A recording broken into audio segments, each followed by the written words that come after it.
good morning. Good morning, everybody. Welcome to the Saturday Morning Mastermind. I'm your host, Samantha Studebaker-Carl, broadcasting to you from beautiful Indianapolis, Indiana. I'm here with my good friends Angel and Dan and Karen and Catherine. And today we're going to continue our discussion of the book Love Life God by Jarrad Hewett.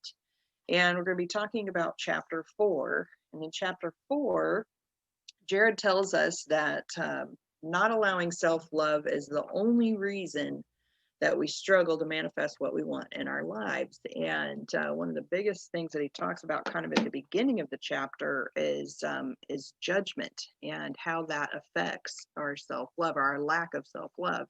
And so I think we're going to be talking a little bit about that today. And but before we get going, I want to give everybody an opportunity to introduce themselves. And for those of you who are watching, go ahead and comment below the video here. Let us know that you're out there. And as we go through this conversation, share your thoughts with us as well. Also, if you'd like to participate, there's a link in the group. If you go a little bit further down the page below the live stream, it'll be like the next post down there. It has a link to get in here if you want to jump in and share your thoughts with us by participating. So guys, jump out, share your thought, or tell us who you are, and then we'll get our conversation going. Hello, I'm Catherine Clement from Shawnee, Oklahoma. I'm Karen Lohoff in Mesa, Arizona. Dan Sisek in Las Vegas, Nevada. I'm Angel from Beaufort, South Carolina. Okay, so in chapter 4, I was just going to kind of read a little bit from this, and it says, kind of reminding us that self-love is kind of the glue that helps everything come together. And it says, in the allowance of love, you are in allowance of flow. All that is and the potential for all that will be streams forth from your consciousness. Divine love is the love for which, the love in which you, your creation, your expression, knows no bounds. And it goes on to say, we've said that resistance and struggle are a manifestation of disallowance of self-love, and we wish to make it clear to you that all struggle and all wanting that goes unfulfilled is a direct result of the non-allowance of self-love. The creation that you see manifest is directly proportional to the amount of divine love you have for yourself. Therefore, it really is self-love. And so I think that it's really important for us to understand that when we want to create something in our lives, we have to have faith in it, and we have to faith and in ourselves as well as in God that it's going to come about. And I thought it was really interesting when I was browsing Facebook this morning. Catherine had made a post about ordering pizza, and I thought that was a great correlation to what we're kind of talking about right here. And so she says, when you call and you order pizza, do you, after you make the call, do you, relax and assume that it's going to show up? Or do you sit there and call them back 14 times saying, did you get my order? Did you get my order? Did you get my order? And, and I thought that was just a good reminder of, this whole concept of, we tend to have this idea that we want to create something, or we want to have something in our lives, and we say, God, I'd really like to have this, or universe, or whoever that we kind of connect with internally. And for me, I feel like it's like my higher self. And I have this conversation, I want to create this whatever in my life, and yet I constantly go back and I have the same conversation over and over and over again. And why do we do that to ourselves? When in this little human existence, we can call up a pizza joint and get pizza, and we order it once and we know that it's going to show up. Why do we have more faith in that than we have in our own ability to create and manifest stuff in our own lives? So it's kind of a good question, right? Catherine, I'm sure you have something to say about that. But before you do, I want to give Jason an opportunity to jump out and introduce himself, and then you go forward with that. Hey, how's it going? Glad to be here. Ooh, I can barely hear you, Jason. You can barely hear me. Okay. Yeah, you're really low. Do you have like multiple microphones or something? Maybe you need to adjust your microphone. Or... How about that? Is that any better? Tiny bit. Maybe I'll hop off and hop back on. But, Okay. I'm really glad to be here. And There. Oh wait, there. Now you're getting louder. Okay. All right. Great.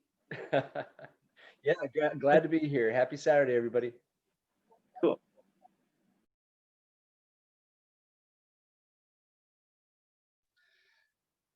Yeah, it's good to see you, Jason.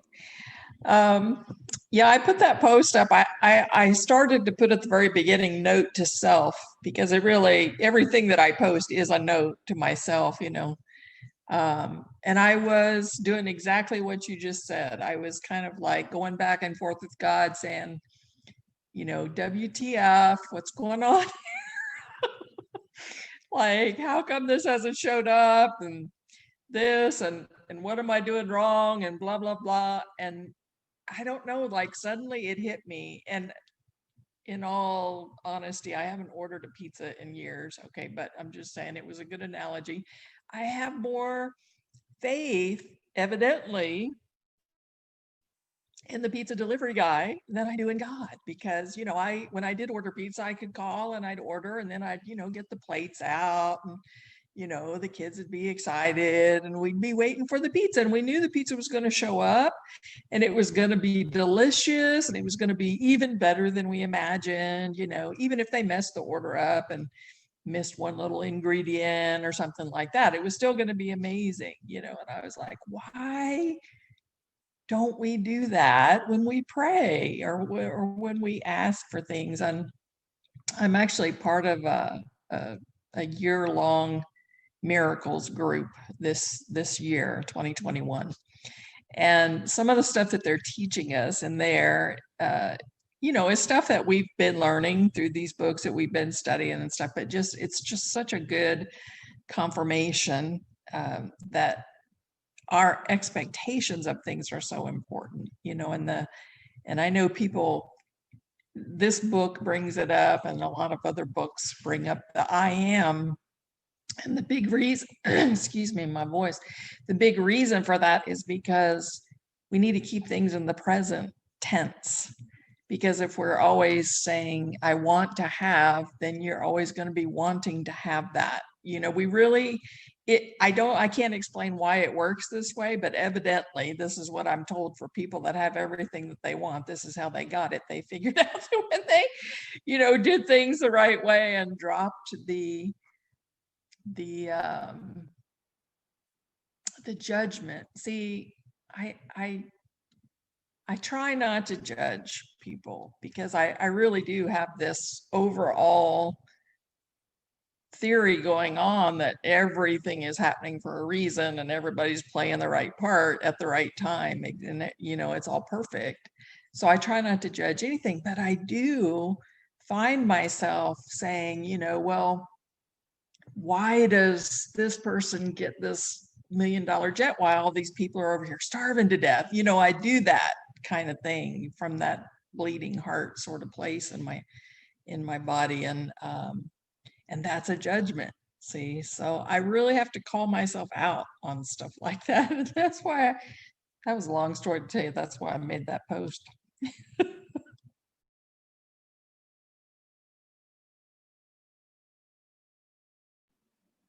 I'm glad you posted that this morning, Catherine, because it just was going right along with what we're talking about here, and this whole idea of well, A, self-love, and B, you know, when we ask for something, then assuming it's going to happen versus second guessing it all. And you know, when we're talking about self-love, and it also comes around to the aspect of, you know, if we're not loving ourselves, we're something else. We're doing something else. We're judging the situation. We're thinking that we're not deserving. We're thinking that we aren't worthy, you know, things like that. And and so of course then in the book, this whole concept of self-love is the key, because if we can love ourselves and allow for, then that's when things are going to happen. And so for example, when you mentioned, Catherine, about this the concept of, we see other people in the world that that are getting like $1 million this and that, or like very wealthy, and have everything they want, and we're sitting here going, God, why do they have that and I don't? And yet at the same time, we're judging the situation. We're assuming that, or I don't know if we're assuming, but we're judging. We'll say we're judging. Okay, so we're judging that person and going, oh, they're probably walking on a bunch of people, or taking advantage of people, or they're doing things in a shady way, or whatever. And we're judging that, and we're saying that we don't want to be that, right? I don't want to be that person who walks on everybody else and takes advantage of people in order to get what I want. And, and it kind of addresses that in here. It goes, let me get to this section where he's talking about that. It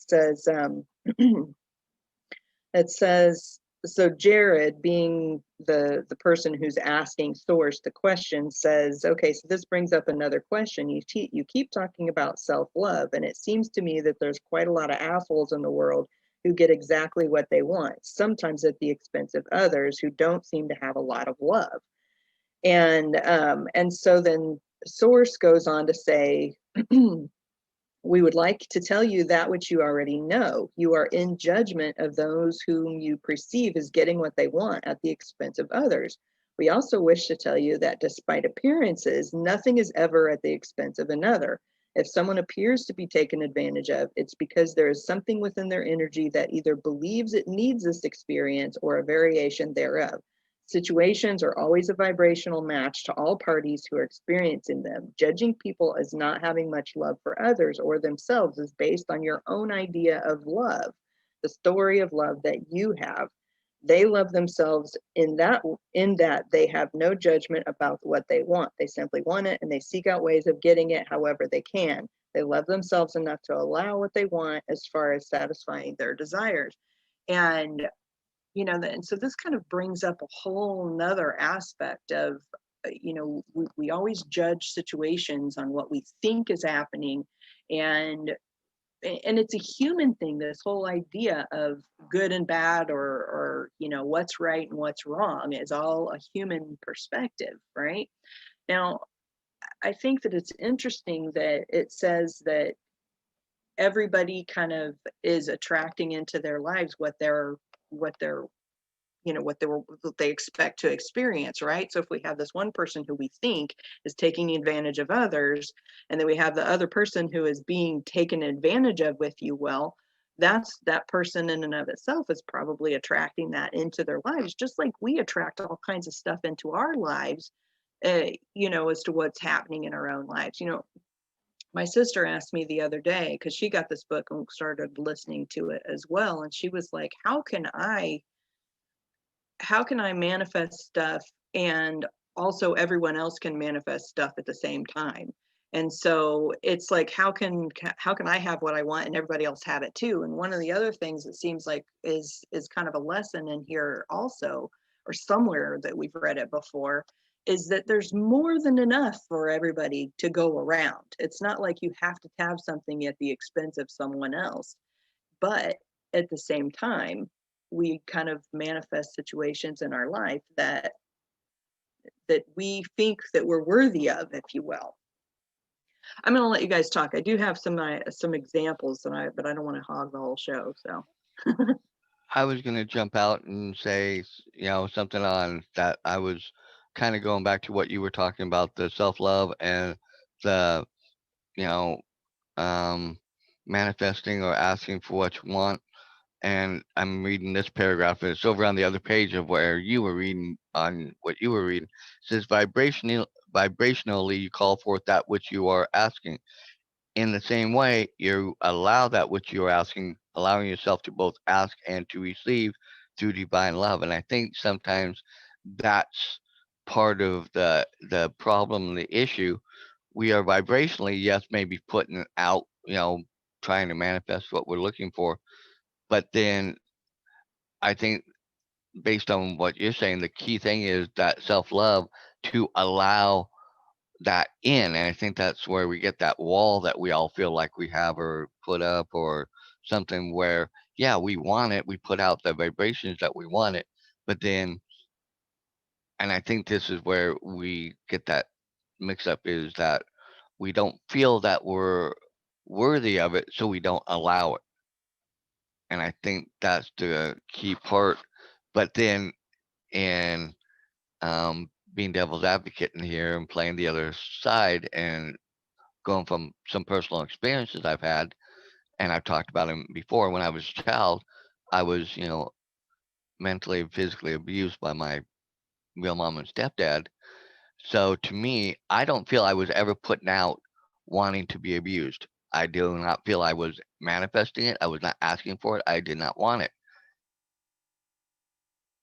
I think I allowed it because I was a child and I didn't know how to, you know, the only place I felt safe was calling my grandmother and saying, "Hey, can you see if you can come get us and take us to be with you for the weekend," or something like, those type of things.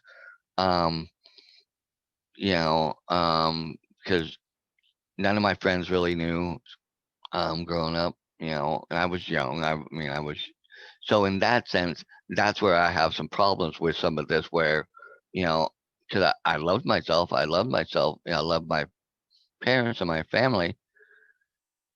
That's where I have issues and problems when they say this, because I know I did not want it. I did not feel like I was trying to allow it. And so how do you reconcile that? How do you get back to that, um, to make it work in that type of situation?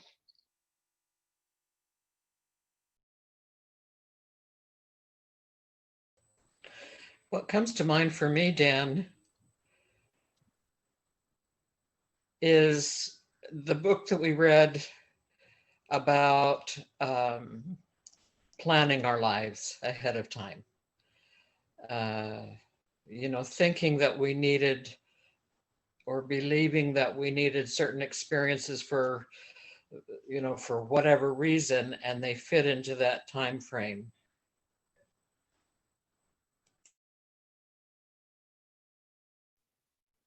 Yeah, I was kind of thinking the same Yeah, thing. that's what I was going to say too, Karen, is I think, we tend to think of lifetimes as separate entities, and it's sort of like a long continuous one, maybe, as far as learning shit goes.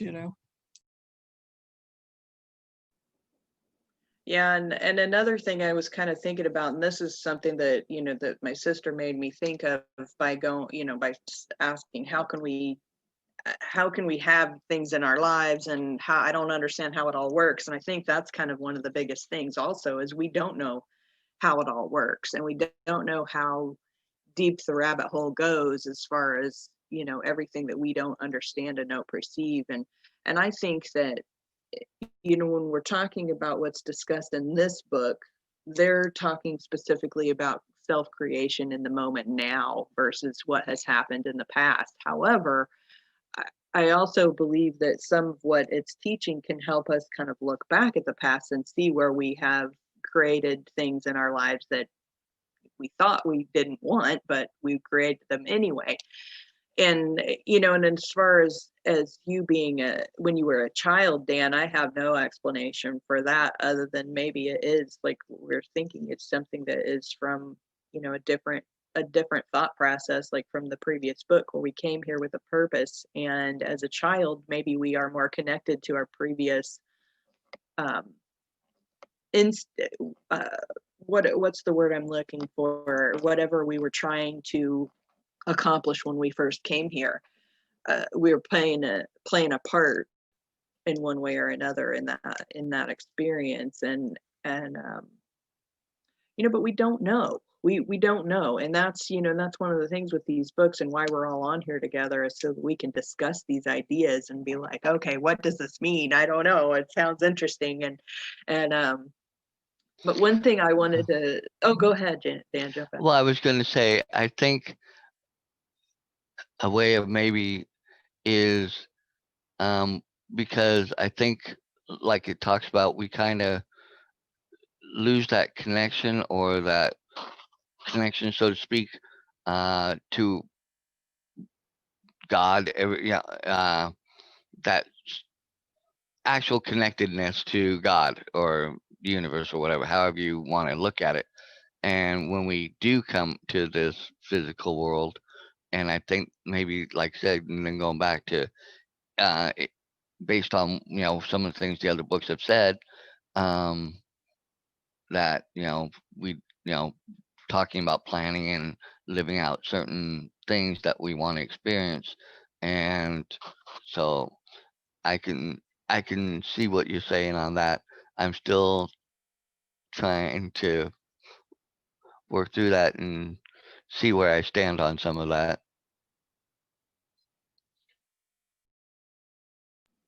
Yeah, I think one of the harder things that it kind of talks about in this particular section is this concept that the universe is neutral, and that we don't get brownie points for being good, or or whatever for being bad, that the universe is kind of like a neutral, and it works based on this law of vibration, and that can be a really hard concept to take in and understand, and yet at the same time, if we look back in the past, and or I don't even know if it's necessarily in the past, but if we look at a lot of wars been fought over religion, and both sides think that they have God on their side, but you know is that possible for God to be on both sides?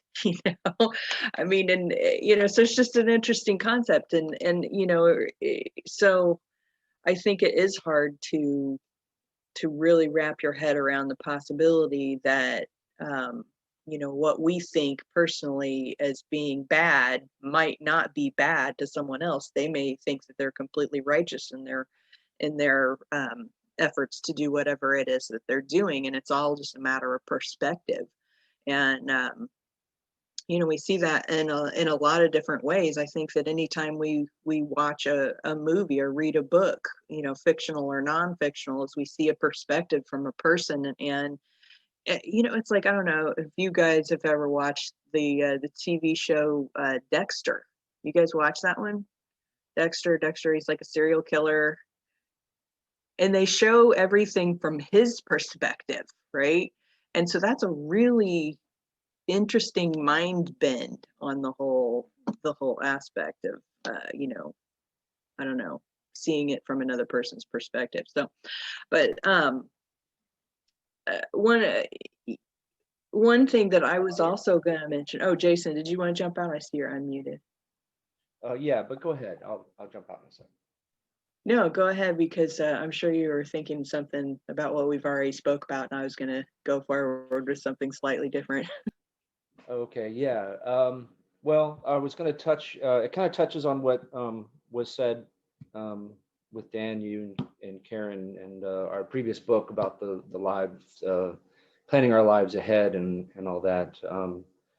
And when you're saying, the universe is neutral, and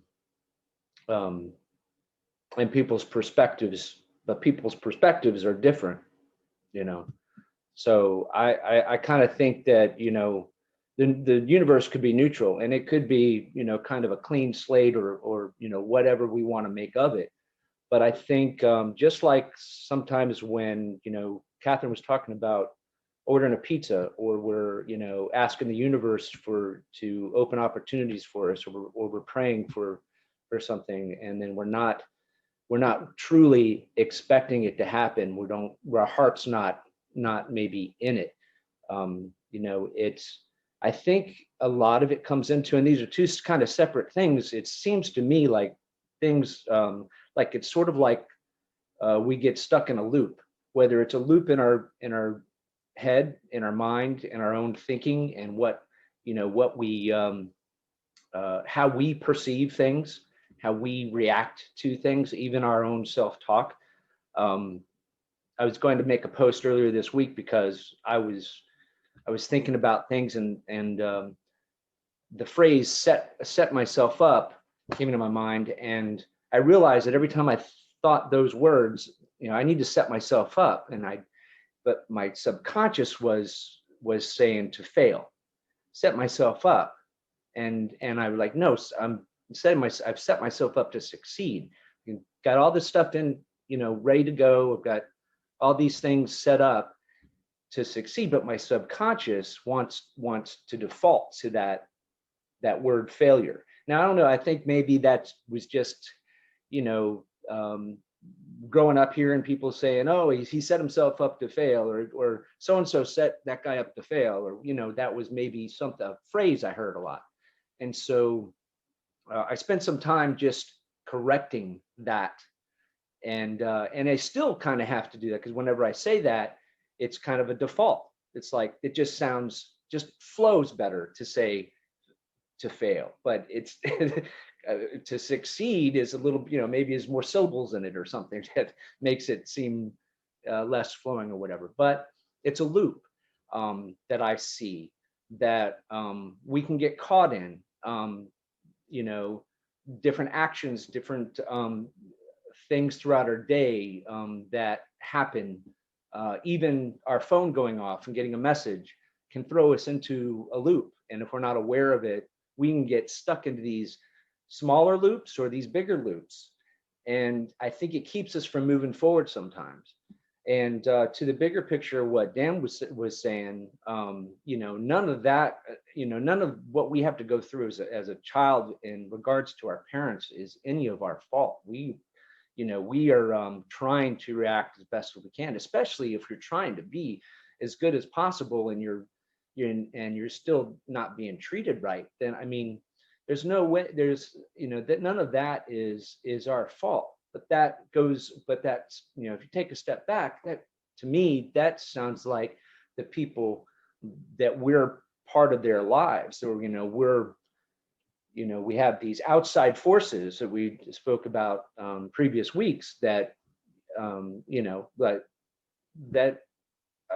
can get in the way of our thinking and cause us to be put into these loops. And they, these people or things that happen can be in their own loops themselves. And whether or not the universe, if the universe is neutral, great, that gives us hope, and taking responsibility for any part of it that we can gives us the power to affect it. What we can do and things that happened in the past is, well, how do we react from that?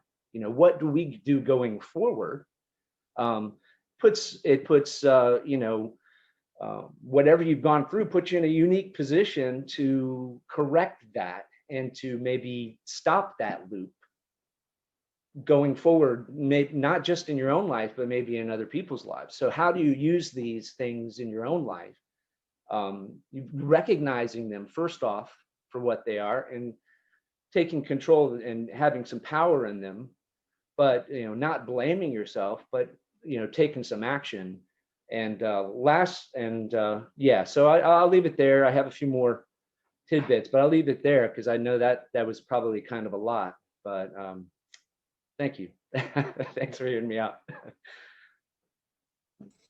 Samantha, before you go on, or at least that's the impression that I had, you were going on to something else. I'm curious as to how many of us are stymied by this self-love concept, in particular in different situations. Like I've ordered a number of things recently with the stimulus. I had gotten to the point where I was beginning to wonder if I was ever going to get a computer, because it's just like, it didn't happen. I'd call and they'd say, oh, you didn't order, it was in the basket, or some dumb thing. Anyway, I'm curious really to know if I'm the only one back behind things about self-love, or if that's something that's difficult for more of us. Yeah, I was gonna kind of give some examples on that, Catherine. And but before I do, Jason, I like how you talked about taking this responsibility, and And in this book, and I think in other books that we've talked about, they kind of present this concept that we are God, that we are the God that we've been praying to. And if that is true and self-love is the key, then all of these things that we do in this life of this judgment, we're the ones that are saying what's good and what's bad, right? And so if we're saying that something is bad, then that is one way of being in disallowance or not self-love, right? And so this loop that you're talking about, Jason, is we've created it ourselves. We've created this loop of, okay, I want this thing, but there's something inside my brain that is telling me that this is bad. And so therefore I can't have it. Either A, I'm not worthy, or B, I think that that's a bad thing for some reason or another. I'm judging it as bad. And so therefore I'm not allowing myself to have it. And so I'll kind of give you an example. And I know I've talked about this, I have this house that is in my kind of like dream journal that I said I wanted to have. And so I have this vision of this house, and I'm like, in self-love, I have this feeling of just being there, and it's wonderful and everything's great and awesome. And yet I have these other things that pop up, these underlying ideas that will pop up that are like judgments about what that means if I have that house. For instance, if I have that house, then maybe I'm being like overindulgent, or I'm what's a good word for that? I have too much. I don't need that. I'm like yeah, I don't know. It's too much. I can't think of the word that popped in my head earlier, but anyway, like, like I don't deserve to have that much, or like if I have that much, someone else doesn't have something, or, I have these other things that'll pop up and be like, okay, if I have that house, then that means that I have to have all of these financial things in a row in such a way, and I don't have that yet, so I can't have the house yet because I don't have this first. I also have ideas in my head, and this is just stuff that I've noticed. I didn't notice it before, but now I've noticed it. And it's, I also have like these thoughts of, okay, if I have this big, huge house that is in my head, and, then what are people going to think of me? Are they going to think that I have too much money and I'm just being too extravagant? Are they going to think that, that I'm walking all over other people in order to get this, fancy house? And, are people going to be jealous of me? Things like that. And, and so I have that stuff that I need to work on. Those are judgments in and of myself that I realize that I'm having. And that's the thing that's blocking me. I'm not allowing myself to just be in love and in self-love and say that I deserve this, that, I have all these judgments instead that come up. And I have similar things in our business. We've been doing this trucking business now for going into our 6th year. And, we probably could have grown it a lot bigger and a lot faster, but I have these other judgments that are like, okay, a big company with lots of trucks and lots of things going on and all this money happening is very stressful. And I don't want to be a stressed out person, or I don't want to be a person that has like 1,000 employees, and are all counting on me, and then resentful employees. And, because employees always resent their bosses when they think they make so much money, So these are all judgments, right? But yet I know in like another aspect of myself that if I had these things, I'm not going to be a bad person. But for whatever weird reason, I have this idea in my head that if I am or have or do or blah, blah, blah, blah, there's going to be something wrong about it, So it's just interesting how we kind of tend to do that to ourselves. And I think that whether we realize it or not, when we say that we want something, we have judgments about it. We have judgments about whatever that thing is that we want, or that experience is that we want to have, or whatever. I'm sure that you guys have, if you think about it, you've probably thought some similar things about things that you want in your lives. I'm going to jump out and throw something out because I agree with you. I think we all have done that, and all feel that way about certain things and stuff. Um, I know there's some areas of my life on certain things I keep wondering why I have not reached attained certain aspects. Like I'm like you. I have a house that in my head I kind of know what I would love to do and how I would like to do it, and um, but at the same point, I also am like you. I think well, people this, but I think the question I want to ask is why do we put those limitations on ourselves? Is that because we really don't feel that way? Or is it because of us listening to everybody else around us sometimes and taking that as being, for lack of a better word, gospel as to how we should look and think about things rather than going back and tuning into ourselves and that connection of, that oneness with the universe and everything and who we are.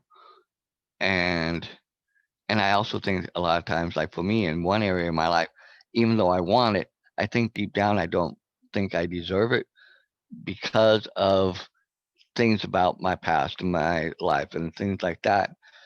And so again, I'm letting what everything out there also guides me.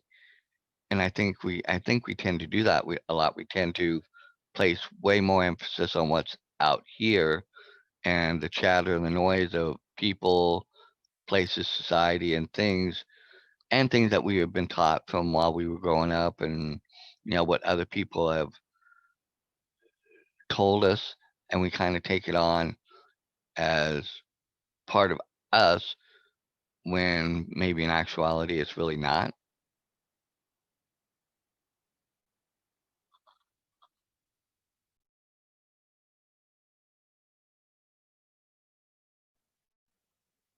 Yeah, I think we do. We tend to take on this what other people think, and well, and I think that as children we're raised in a certain way too, and so we have this kind of pre-programming, if you will. I know back when we read the book Psycho-Cybernetics, um, that one it talked a lot about our our upbringing and our cultural programming and all of that, and how that kind of can affect us in our lives on a subconscious level, so that we will do and be and act in a certain way based on what we have learned in the previous time of our lives. And so I think that's part of what we're doing here is we're trying to undo a lot of that programming, and that a lot of it, when I was growing up, my mom was so concerned about what everybody else thought about how we looked and dressed and how the house was and how everything was. And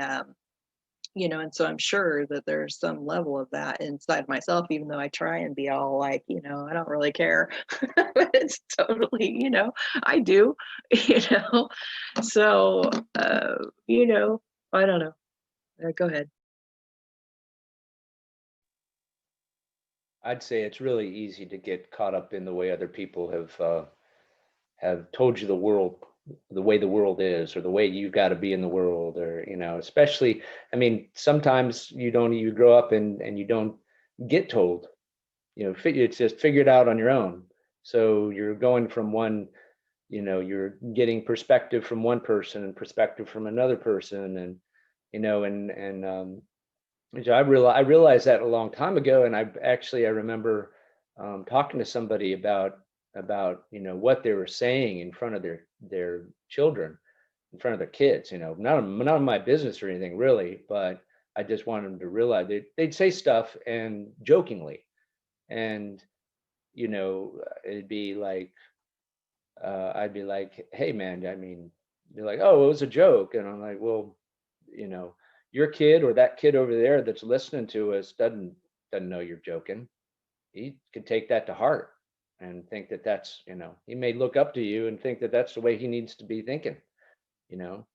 Um, our perspectives and growing up and where we were, who we were around and who we looked up to, and what we heard them say off the cuff, even, can be a big part. Now, I came into this group a little bit after you guys were doing that book, Cybernetics, and I always wish that we would, had a chance to go back to that, because I heard it was really good in regards to drilling down into that. But it's like, but our thoughts and what other people have said and do have a big impact, I think. And I think one of I have a saying that I've kind of come to sort of believe, and I've kind of been building it out. But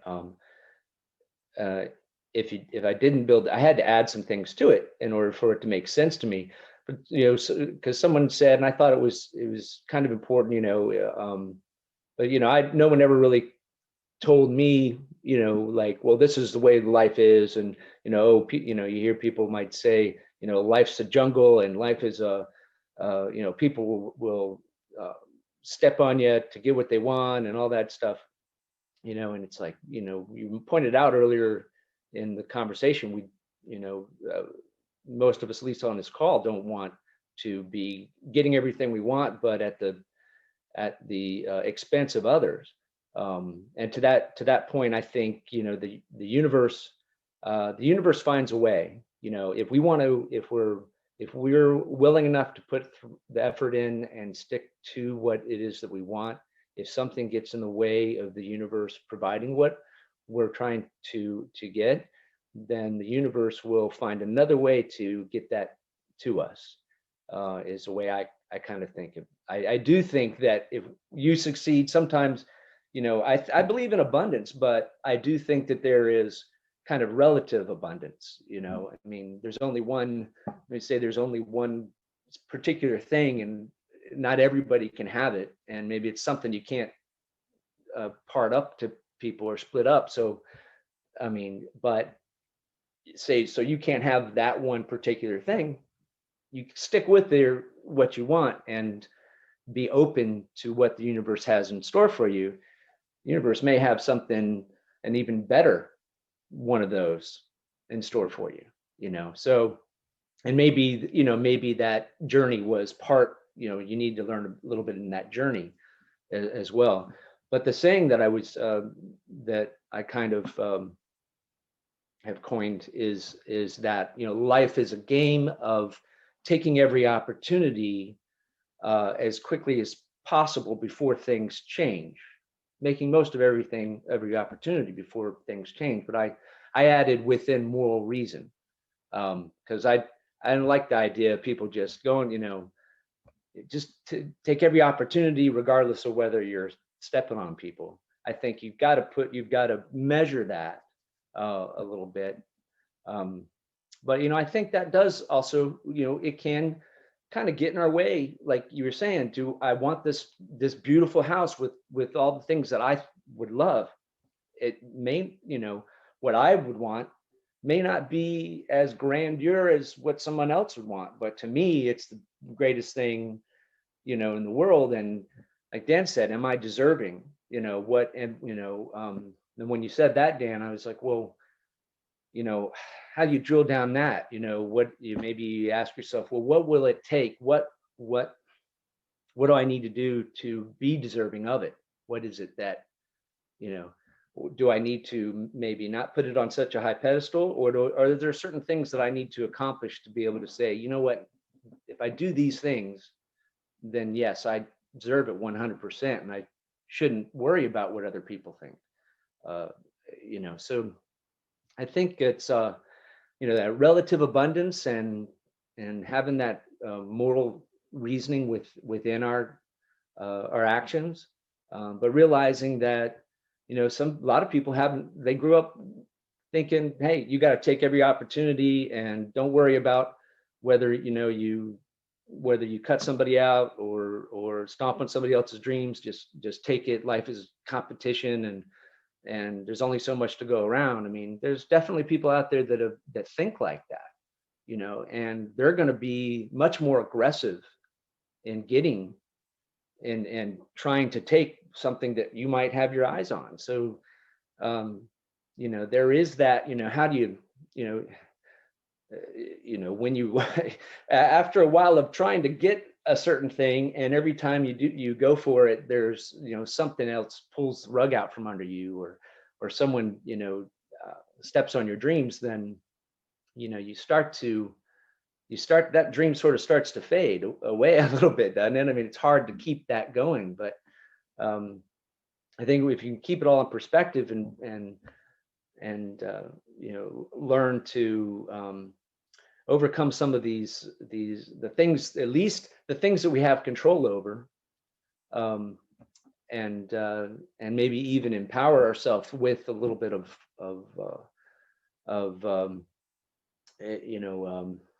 understanding with what it is that's holding us back, work through it individually ourselves, because we're all have our own perspectives, but understand that it's not, I think it's not, it's not that we're not achieving or not getting what we want because the universe doesn't want you to have it. It's just there's a lot of other things going on out there, so we kind of really have to make it as easy as possible and push away the mental blocks, or the things that we do have control over that we're not really recognizing, I think. So so I didn't mean to go off on a tangent, but yeah, so I'd love to hear what you all have to say about that.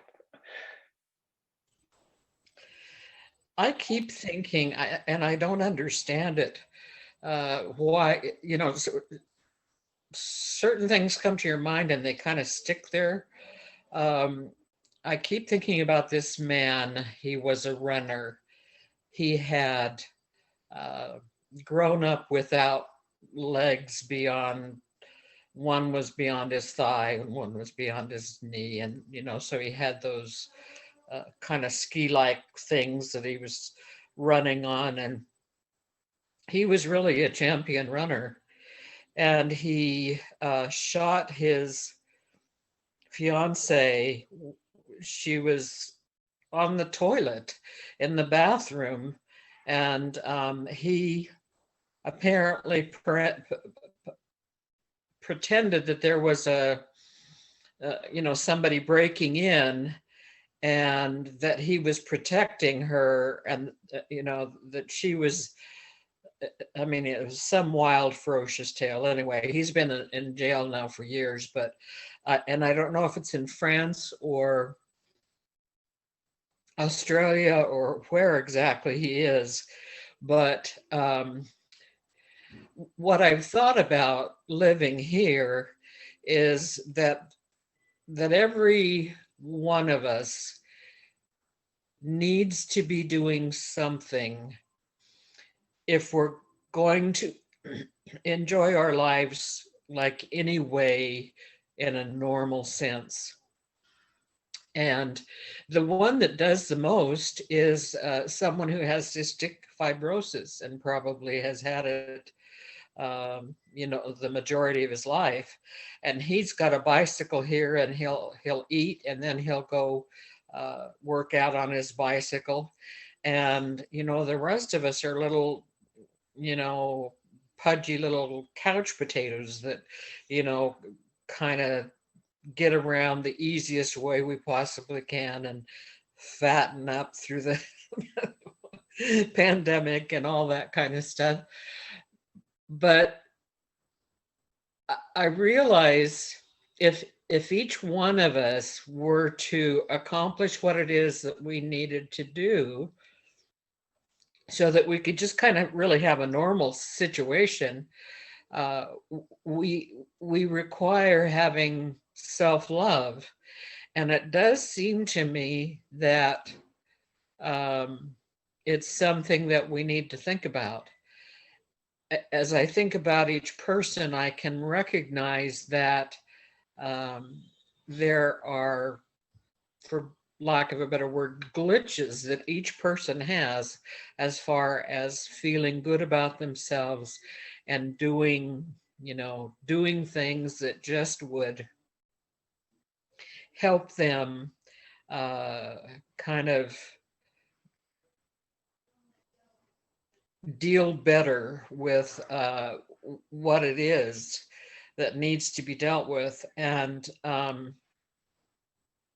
I almost feel, somebody said, we need to, I think, Jason, you said that we need to simplify this as much as possible.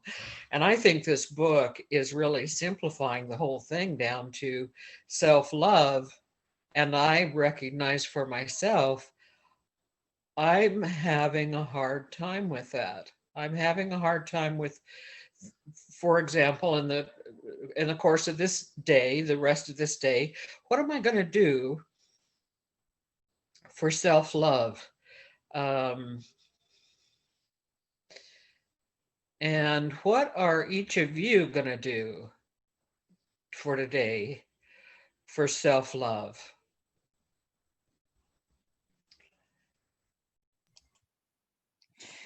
Well, you got on here with us today, Karen. That's an act of self-love. And I struggle with this all the time, every day. And I consciously do things for self-love. And the thing that I primarily have been doing lately is staying in my miracle zone, which is working on art and keeping my mind very open and creative and having dreams about pieces to make, and just staying in that very creative miracle zone, because that is a space that feeds my soul in a way that nothing else really does. Kind of like nature. I mean, nature does that too, but because I haven't been able to get together with other people and things. I mean, I'm not a huge people person. Most of my friends know that about me. I'm totally the hermit, but there still is, some activities that I enjoy doing that I haven't been able to do because of the pandemic and stuff. And so I've really been trying to work on this self-love, especially since we've been reading this book. And of course, before that too, but there's a difference that, love and compassion, a lot of people have a tendency to blame why they don't love themselves on other people, because so-and-so told me I wasn't worthy, because so-and-so did this to me, or this happened, or whatever. Or we interpret, we ask God for something, it doesn't show up the next day in exactly the package we expected. And so then we feel that God has deemed us unworthy of love. And so we don't love ourselves. Like, there's so many ways. How many times have you denied yourself even a simple pleasure, or even a necessity, because you felt guilty? I do this all the time. Matter of fact, I had a downright miserable Thanksgiving here. I was with my parents, my grandmother. Like, I'm so blessed to be in a household with my elders in my family, when so many have lost their elders during this pandemic. Here I am. We have a whole table full of delicious food, and I was miserable because I felt guilty eating that food, knowing how many people were out there hungry that day. I did that to myself, though. God didn't do that to me. Like, nobody did that to me but me. I did that to myself. No, I don't think I came, as a child, I don't think I wanted to be sexually abused. I didn't ask for it. I didn't do anything to encourage it or anything like that. Now, can I imagine myself before being human looking and saying, if I experience this, will I live the rest of my life allowing that to torment me? Or will I stop that cycle of abuse Or will I go on maybe to help other people deal with how they think of the way they were abused? Like, I can totally see how you could plan something like that ahead of time, not realizing what it was going to feel like, and like how it was going to mess you up for such a long time until you finally figured out, oh, that's why, I was thinking about this the other day because an Angel, maybe you can, I'm anxious to hear you talk today too. I was, because we see your kiddos in the background. And so I was thinking, my God, before I was even 3 years old. So think about that. You're not even 3 years old yet. How many times, Angel, has your kids been doing something they weren't supposed to do and they got hurt and they're still screaming and crying, and it doesn't take hardly anything to make a little less than 3-year-old scream and cry. I literally had acid burning through my skin in multiple places, acid burning holes through my skin, and I did not let out one peep. I cried silently. I went to my bed and I cried silently. I was so afraid before I was even 3 years old to cry when I had acid burning through my face. Like, I really had to scoop up that little girl and just love her and have so much compassion for her. My God, how could you get that afraid of things that quickly in life, But now I'm looking at that situation and I'm learning how to love myself. So did it serve? Yes. So even the craziest shit serves, and it doesn't make sense until it makes sense. And that's the joy of the journey, I guess. And the pain of the journey. Yeah, I can go along and understand some of that, because there are some things I even still react to today that I know are subconscious things still in my mind from when I was a child. And I'm not like you. I can only pinpoint 2 or 3 things right offhand but the overall feeling. But I remember my feelings, but yet I also know that in some ways I wish I wouldn't have had to go through what I went through, but at the same point, what I went through has made me who I am. So today, so having not gone through that, would I be the same empathetic, loving, caring person that I am today? I don't think I probably would be. I have a big heart for kids. I love kids just in general. And I've been wrestling with a certain idea, lately, because of, when I did have my former roommate with his daughter and his daughter here, I realized how much I enjoyed having his daughter around, and the joy and the love and the genuine love. It's all giving, not really much of conditions, because as we get to be adults, we tend to put conditions. We don't think we do, but I think we do. And kids are so unconditional. And I've been toying with an idea, and I've not told anybody this. And here I am on a live stream. I've been thinking about maybe getting involved locally with with our foster parent programs and stuff. Maybe not necessarily foster parenting, but going in and being around and doing things for some of those kids. Supplying and doing and maybe interacting, and I know what that would do for me emotionally. It would give them some things that you know I think they would need, because I know at that age I needed that, from other people outside of because I didn't have it with my family except for my grandparents. So in that sense, that's something I've been really wrestling with over the last like 5 or 6 months. And I know what part of my problem is. It's that fear, and that I don't think it's not self love. It's just that fear of, how it might come out, or how it might be perceived or stuff and things like that too sometimes.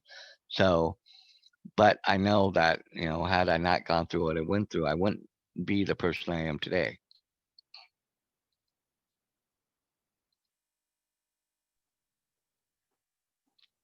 Yeah, like a Big Brother program or something like that is,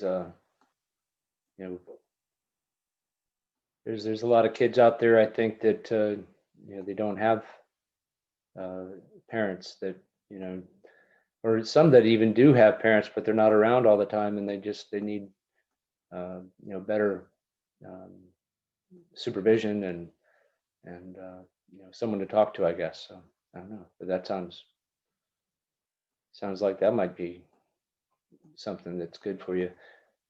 I'd like to say, where we have these, we have these things that happen in our past. I have to, I really look up to anybody who steps through that and makes it into something greater than a defining moment in their life that makes it, like they're the victim for the rest of their life. It's got to be so difficult to recognize and work through that and work through anything like that. I think we all have something that maybe we don't want to recognize.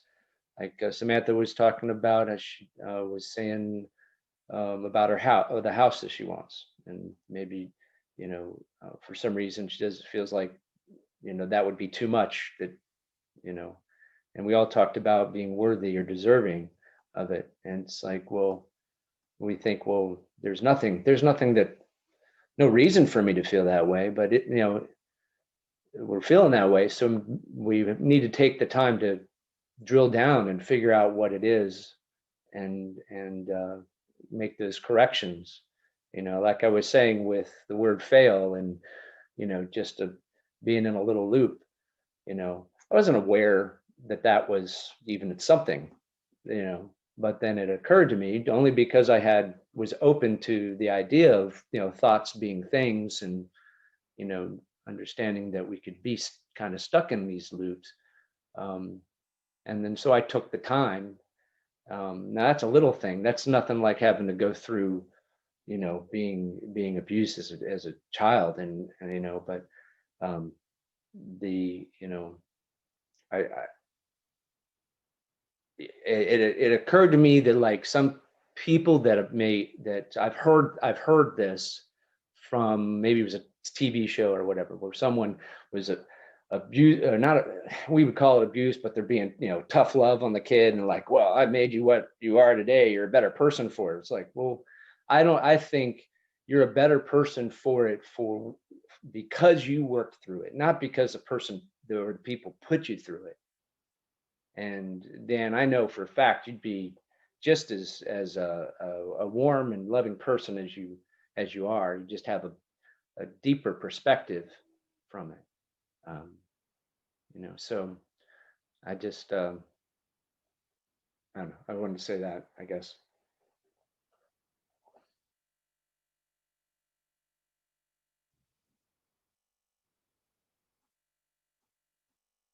I also want to say, since I've got the mic open, same thing goes for you, Catherine, too, what you went through.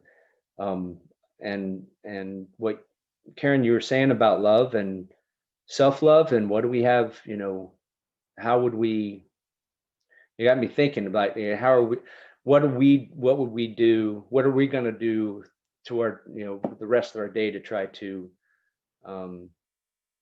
show ourselves that we have the self-love, and what I wrote down was, well, on the surface, do what makes me happy, but really it kind of boiled more down to what I need, and not what I want, but drilling down to, well, what is it that I really need? Because I can do what makes me happy in the short term, but that's not going to really get me where I want to go in the longer term. And I think we're all talking about where our destinies are taking us, And so I think, what puts us on that path, give ourselves that maybe the self-love and respect and the time to work towards those things and through those obstacles because we're worth it, kind of a thing. Yeah, going off of kind of what you were saying, and something else that Samantha pointed out in the chat on the live stream, and we kind of been going back and forth a little bit there. But the way I'm looking at self-love and the way I'm kind of framing it is self-love is loving myself the way I feel the way I feel I need to be loved, or loving me the way I perceive how it, but at the same point, giving that same type of love out to other people in the world to where they feel it too, in a sense that they take it to help them realize their own value and worth, and that they can love themselves also, and that it's not a be all end all, one size fits all to everybody, but that if we all love in the way we're planning, or what we planned or predestined, or however that works out, to me, that comes out of us, I think it would open up a lot more of love out there in the world, rather than a lot of what we see out there, because I think we would see the inherent value in everybody to be able to love them the way that I think this self-love is trying to get us to realize and push forward and push towards. Or at least that's my thought and how I'm perceiving it, how I'm wanting to put that out there.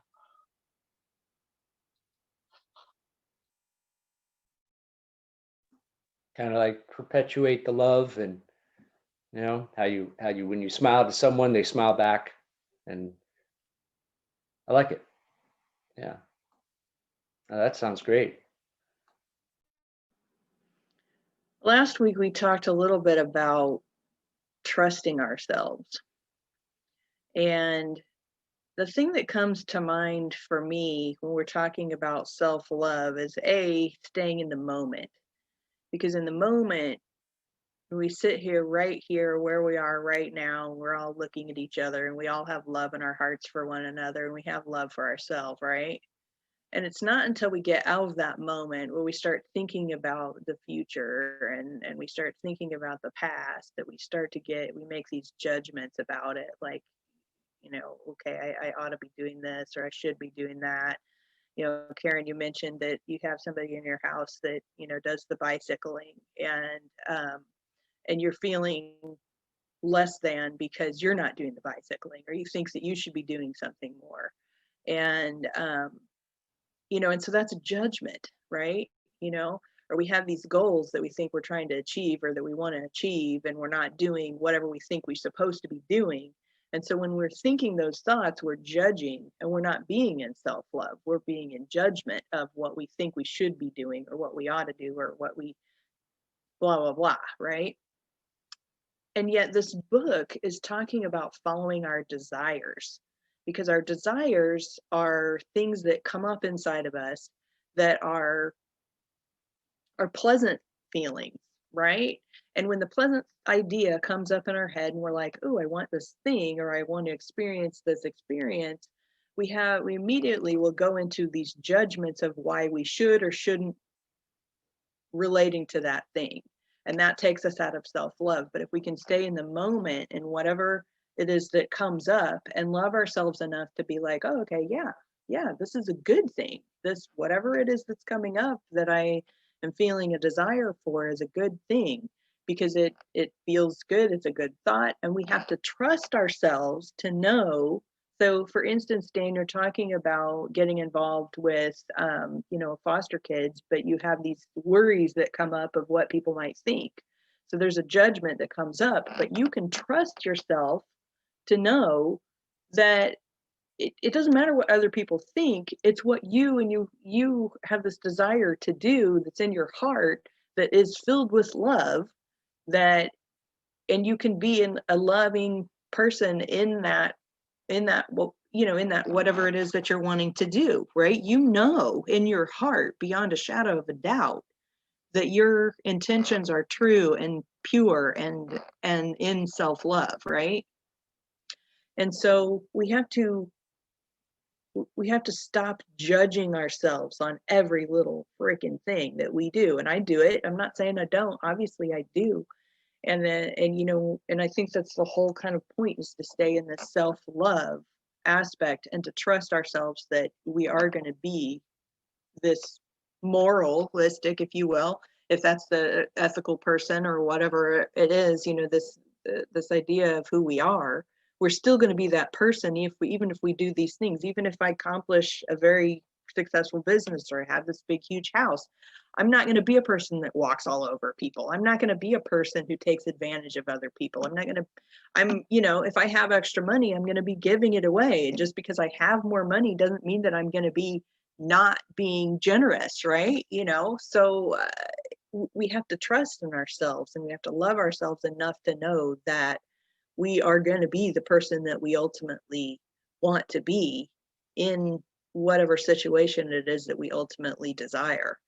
So I think there's a lot to it. And we judge so much. We just judge every little thing about whether we're doing it right or whether we're doing it wrong, or whether it's even the right thing to do, or all of those things. So for me, I think that, the self-love and what I'm going to do today is just try and stay in the moment and trust that I'm going to know what to do in the right time, in the right moment, to create the desires that I have in my life. So I don't know, we're past the top of the hour, way past the top of the hour. So share a final thought. Let's wrap this up for today, and we'll continue next week. Here's my final thought.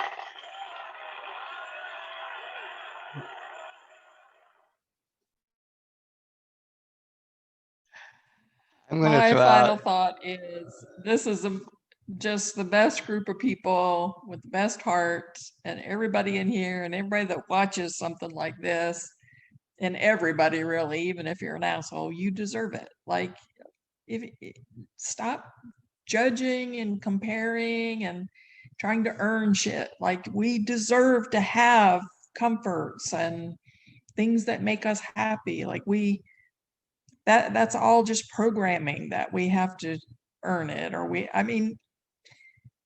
I'm not saying that we should just sit back and, own ourselves and expect shit to show up at the door. It might, if we stay in self-love and we're not blocking ourselves, it might actually show up. I don't know.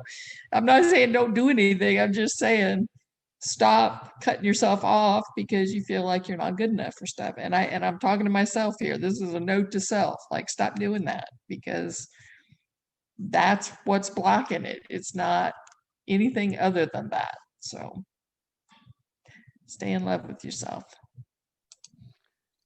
I was going to jump out and say, I think,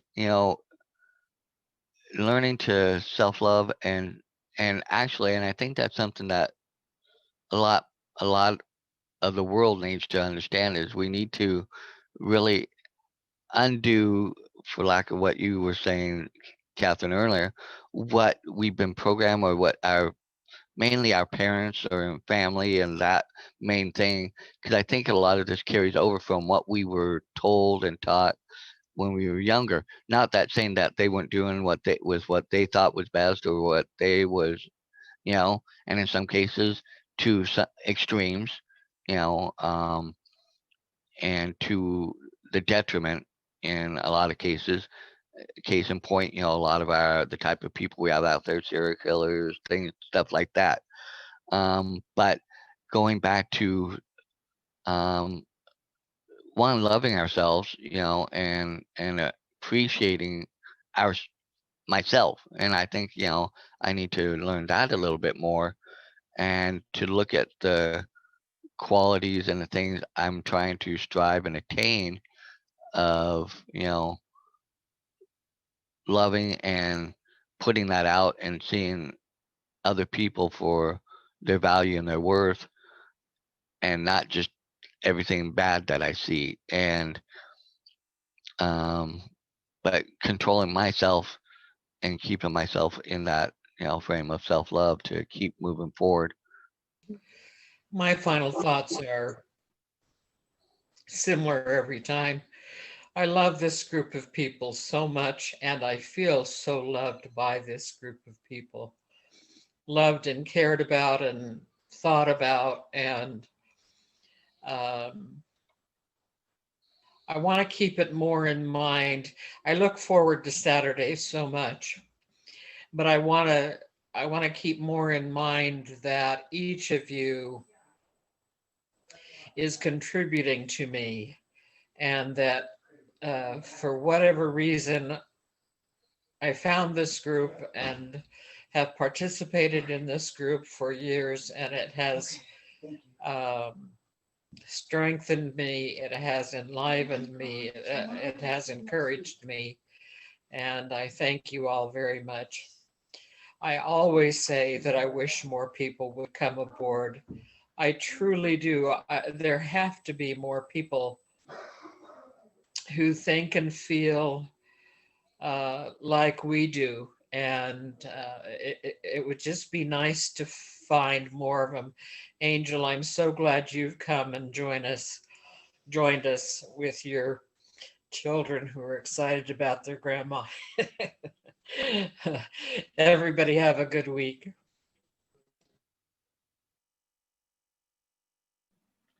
Oh, thank you so much, guys. And Karen, we love you so very much, and I love all of you, and I'm so thankful that you all are here with us, and that we can have these conversations, because I learned so much, and I know that you guys do too. And for those of you who are out there watching, we'd love to have you on here, or just, shoot us a message, comment, like the video, share it, whatever you think is going to work best for you. We appreciate it. So with that, guys, I'm going to wrap up for today. Have a let's see if I can speak correctly today. Have a great, awesome, amazing week. And we'll see you next time on the Saturday Morning Mastermind. Bye for now.